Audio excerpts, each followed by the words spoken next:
নমস্কাৰ। আজিৰ এই ভিডিঅ'ত আলোচনা কৰিম দশম শ্ৰেণীৰ গণিতৰ ছমহীয়া পৰীক্ষাত আহিবলগীয়া কমন মেথছবোৰ। মই যোৱাৰ ভিডিঅ'ত ৰিভিজন 1ৰ পৰা চেপ্টাৰ 4লৈকে ছমহীয়া পৰীক্ষাত আহিবলগীয়া কমন অংকবোৰ মই বাছনি কৰি দিছোঁ আৰু আজিৰ এই ভিডিঅ'ত মই চেপ্টাৰ 6, চেপ্টাৰ 7 আৰু চেপ্টাৰ 8ৰ কমন অংকবোৰ মই বাছনি কৰি দিম। গতিকে সকলো ভিডিঅ'টো স্কিপ নকৰি শেষলৈ চাই যোৱা। এতিয়া আমি যদি চেপ্টাৰ 6ত আহোঁ ত্ৰিভুজ, তো ইয়াৰ পৰা আমাৰ ছমহীয়াৰ পৰীক্ষাত কোনবোৰ মেথছ আমি চাব লাগিব বা কোনবোৰ ইয়াৰ পৰা আটাইতকৈ ইম্পৰ্টেণ্ট হয়। এতিয়া চোৱা, অনুশীলনী 6.1ৰ আমি এই গোটেইকেইটা MCQ হয়, আমি গোটেইকেইটা চাই থ'ম আৰু কিতাপৰ MCQ কেতিয়াও স্কিপ নকৰিবা। এইবাৰ MCQ কমন কৰাৰ চান্সটো বেছি আছে, কাৰণ এইবাৰ তোমালোকৰ যিহেতু নতুন কিতাপ আৰু নতুন কিতাপত বহুতো MCQ এবাৰ এড কৰিছে, গতিকে কিতাপৰ MCQ কোনো স্কিপ নকৰিবা। তো এই গোটেইকেইটা আমি চাই থ'ম, ঠিক আছে। তাৰপিছত আহি যোৱা, ইয়াৰ পৰা আমি চাব লাগিব উপপাদ্য 6.1, এইটো হ'ব নহয়। প্ৰথমতে আমি চাব লাগিব উপপাদ্য 6.1, এইটো তোমালোকে পেজ 131ত পাই যাবা। তাৰপিছত চাব লাগিব তোমালোকে উপপাদ্য 6.2, এই দুটাৰ পৰা এটা উপপাদ্য কমন পৰাৰ চান্স আছে তোমালোকৰ। উপপাদ্য 6.1 আৰু উপপাদ্য 6.2 পেজ 132 আৰু 133ত আছে। এই উপপাদ্য দুটা চাই থ'বা, ইয়াৰ পৰা এটা তোমালোকৰ 3 মাৰ্কছত কমন পৰিব ছমহীয়া পৰীক্ষাত। তাৰপিছত ইয়াৰ পৰা উদাহৰণ 2 আমাক দৰকাৰ, এইটো আগতে খুব আহে অংকটো। তাৰপিছত মন কৰিবা এইবোৰ অংকত চিত্ৰ নিদিয়ে, নিজে আমি চিত্ৰ আঁকি ল'ব লাগিব। তাৰপিছত উদাহৰণ 3, এইটো চাবা, হ'ব নহয়। তাৰপিছত এইফালে আকৌ উদাহৰণ 4, ইয়াৰ পৰা এইকেইটা উদাহৰণ সলনি হৈ আহি থাকে। কেতিয়াবা উদাহৰণ 2 আহে, কেতিয়াবা 3 আহে, কেতিয়াবা 4 আহে, গতিকে উদাহৰণকেইটাও স্কিপ নকৰিবা। তাৰপিছত এতিয়া যদি আমি অনুশীলনীত যাওঁ, ইয়াৰ পৰা আমি 1 আৰু 2 এই দুটা নিয়ম আমি চাই থ'ম MCQৰ কাৰণে। এই দুটাৰ পৰা এটা নিয়ম MCQত আহে বা কেতিয়াবা বনাই দিয়ে, কিন্তু নিয়মটো ছেইম থাকিব। তাৰপিছত ইয়াৰ পৰা 2 নালাগে, 2, 3 নালাগে। ইয়াৰ পৰা আমি যদি চাওঁ, তোমালোকে কুৱেশ্যন নম্বৰ 7 আৰু 8 এই দুটা চাই থ'বা, ঠিক আছে। আৰু ইয়াৰ পৰা কুৱেশ্যন নম্বৰ 9, 10 এই দুটা খুব দৰকাৰী অংক। প্ৰত্যেকবাৰ এই দুটাৰ পৰা এটা অংক কমন পৰে, ঠিক আছে। তো 9 নম্বৰ আৰু 10 নম্বৰ এই অংক দুটা তোমালোকে ভালকৈ চাই থ'বা, নিয়মটো প্ৰায় মিল পৰে, ভালকৈ অলপ অলপ কথা বেলেগ, আৰু এই দুটা অংক চাই থ'বা, ঠিক আছে। বাকী ইয়াত যিকেইটা MCQ আছে MCQ কেইটা তোমালোকে চাবা। আৰু এইফালে আমি যদি যাওঁ 6.3, অনুশীলনী 6.3 তোমালোকে এই 2 নম্বৰ অংকটো অহা নাই, কিন্তু এইবাৰ অহাৰ চান্স আছে, গতিকে এই 2 নম্বৰ অংকটো চাবা। তাৰপিছত 3 নম্বৰ অংকটো আহি থাকে, আগতেও আহে, গতিকে এইবাৰো এইটো অংক চাই থ'বা। 3 নম্বৰ ABCD ট্ৰেপিজিয়ামৰ অংকটো। তাৰপিছত এইফালে যদি আমি যাওঁ, এইফালে 4 নম্বৰ অংকটো, পিছত 5 নম্বৰ অংকটো হৈছে, আৰু এইফালে 7ৰ ইয়াত 4টা পাৰ্ট আছে, যিকোনো 2টা পাৰ্ট দিব, গতিকে গোটেইকেইটা চাই থ'ব। ইয়াৰ একদম ইজি অংক এইটো, এইকেইটা চাবা। তাৰপাছত ইয়াৰ পৰা তোমালোকে 8 নম্বৰটো চাবা, হৈ আছে। আৰু এইফালৰ পৰা তোমালোকে চাব লাগিব 13 নম্বৰ অংকটো, হৈ আছে, 14 নম্বৰ অংকটো আৰু 15 নম্বৰ অংকটো।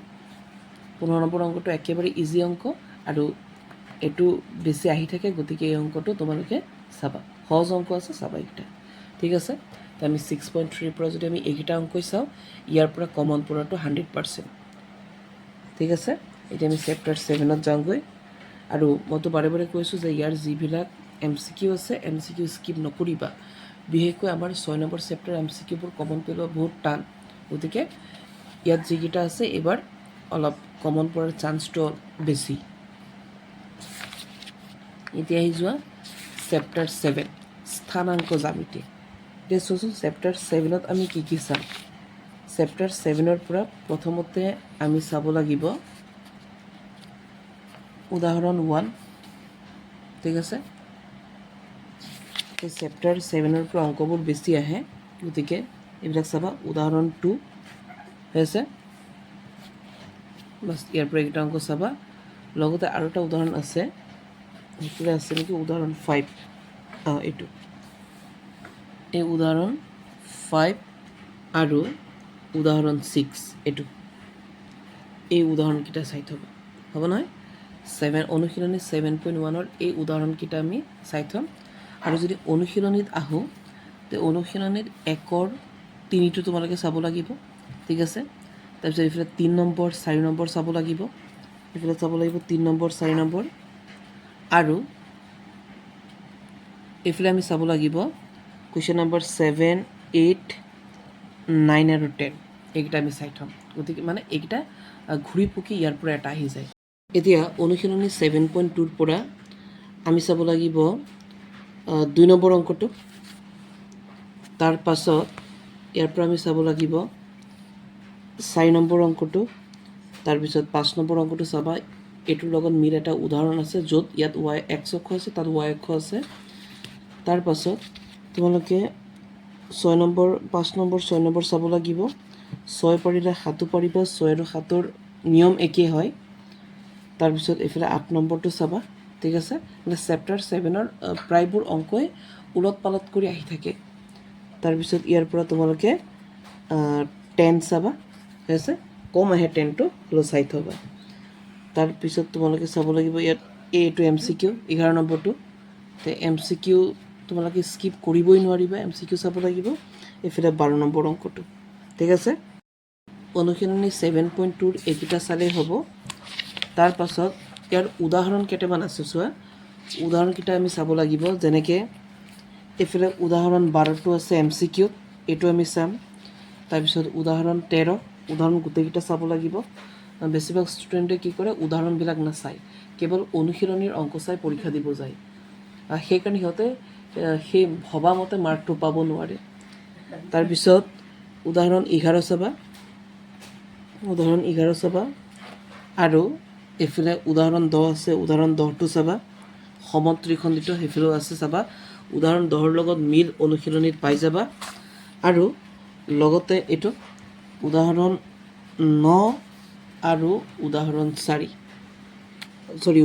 8, এইকেইটা অংক তোমালোকে চাই থ'বা, ঠিক আছে।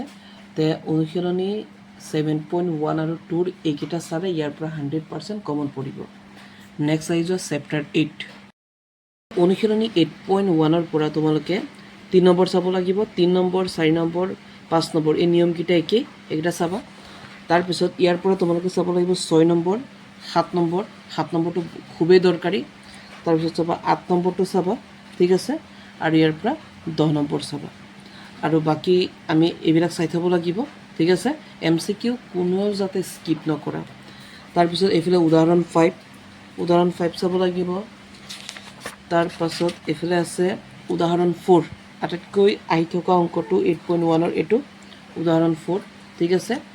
আৰু এইফালে তোমালোকে চাবা উদাহৰণ 3টো, হ'ব নহয়। এইকেইটা অংক চাই থ'বা। নেক্সট আহি যোৱা 8.2। আমি 8.2ৰ পৰা চোৱা কি কি অংক চাম। এতিয়া 8.2ৰ পৰা যদি আমি চাওঁ, ইয়াৰে 1, 2 MCQ কম আহে, গতিকে আমি চাব লাগিব 3 নম্বৰটো 4 নম্বৰটো আৰু ইয়াৰ পৰা 5 নম্বৰটো, এইকেইটা অংক বেছি আহে। লগতে এইবাৰ যিটো নতুনকৈ এড কৰিছে 7 নম্বৰটো, এইটো আমি চাব লাগিব। তাৰপিছত 2 নম্বৰকেইটা MCQ, আৰু ইয়াৰ পৰা তোমালোকে 3ৰ 1 আৰু 2 এই 3 নিয়মটো চাই থ'বা। এটা নিয়ম হ'লে হৈ যায়, ঠিক আছে। তাৰপিছত অনুশীলনী 8.3ৰ এইবিলাক অংক আমাৰ MCQত আহিব। 1, 2, 3 এইকেইটা আমাৰ MCQত আহিব। তো ইয়াৰ পৰা চাই থ'বা, MCQৰ কাৰণে একেবাৰে সহজ। তো আমাৰ 2 মাৰ্কত আহে 2ৰ 1 আৰু 2 এই দুটা নিয়ম চাই থ'বা। 3 নম্বৰ নিয়মটো চাই থ'বা। 3 নম্বৰ নিয়ম পৰিলে 5 নম্বৰ নিয়মটো ছেম হয়, 5 নম্বৰ চাবা। এইফালে ইয়াৰ পৰা 6 নম্বৰ চাবা ঠিক আছে কাৰণ 6 চোৱা আগতে এটা আছিল এবাৰ দুটা দিছে এইটো আৰু এইটো সেম আৰু 8 নম্বৰৰ এই একটা নিয়ম চাই থবা বিশেষকৈ 4 নম্বৰটো ঠিক আছে বাকি নিয়ম 3 নম্বৰ আৰু 5 নম্বৰ কৰিলে 8 নম্বৰৰ এই আটাইকেইটা অংক আমি পাৰিম এতিয়া অনুশীলনী 8.4 ৰ পৰা আমি চাব লাগিব এই 4 নম্বৰৰ এমসিকিউ গুটেকিটা চাই থবা 5 নম্বৰৰ ইয়াৰ পৰা তোমালোকে অনুশীলনী 8.4 ৰ পৰা এটা অংক কনফাৰ্ম কমন পৰিব 2 মাৰ্কত ঠিক আছে তো ইয়াৰ পৰা বিশেষকৈ আহি থকা অংক 1 2 4 নম্বৰটো তাৰ পিছত এফালে 5 8 আৰু ইয়াৰ পৰা 6 আমি চাব লাগিব 2 2 3 4 আৰু 5 ঠিক আছে এইকেইটা পুৰণা কিতাপত আছে আৰু নতুন কিতাপৰ মতে ইমানকেইটা আমাক এড কৰিছে নতুনকৈ ইয়াৰ পৰা আমি এক্সাম এইটো আগতে উদাহৰণত আছিল 1 আৰু 2 গতিকে এবাৰ ইয়াত দি দিছে তাৰ পিছত ইয়াৰ পৰা চাব লাগিব 5 নম্বৰটো ঠিক আছে 6 নম্বৰটো ঠিক আছে আৰু যদি আমি 5 নম্বৰ পাৰো আমি 7 নম্বৰ নিশ্চয় পাৰিম সেম নিয়মত আছে হ'ব নহয় তো আমাৰ এটো চাই থবা ঠিক আছে ইয়াৰ এইকেইটা চাৰে আমাৰ 8.4 ৰ পৰা এটা অংক তোমালোকে কমন পেলাই দিব পাৰিবা ঠিক আছে তে আজিৰ ভিডিঅ'ত